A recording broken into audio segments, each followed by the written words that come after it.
মাটি কি সুন্দর লাগে এই মাছটা আসলাম মাছটা মাটি হ্যাঁ কি একটা সুন্দর হয়েছে মাছটা আমি মাছটা দিয়ে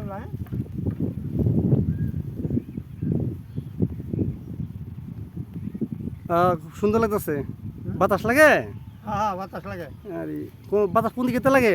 বাতাস তো মানে তো এটা দিচ্ছি তো পাশে। ও আচ্ছা সামনের দিকে কি লাগে সামনেতে লাগে না? হ্যাঁ, সামনেই পাখা আছে, ভিতর থেকে পাখা আছে। আচ্ছা বলো এটা কিভাবে বাতাস লাগে জানেন তো? হ্যাঁ হ্যাঁ জানি কিভাবে?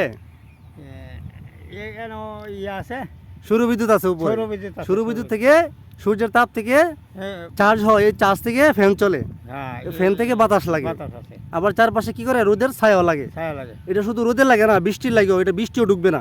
আচ্ছা আচ্ছা আচ্ছা হইলো। এটা বৃষ্টির সময় আপনারা পড়তে পারবেন, উপর থেকে বৃষ্টি পড়বে না আপনার। কারণ বৃষ্টি পড়লে কৃষকের মাথায় বৃষ্টি পড়লে জ্বর আসে। হ্যাঁ জ্বর থেকে অনেক সময় ঠান্ডা থেকে অনেক মারাত্মক রোগ হয়ে থাকে। এটা দিলে আপনি রোদ এবং বৃষ্টি দুইটা থেকেই তুলছে তো নাকি শেষ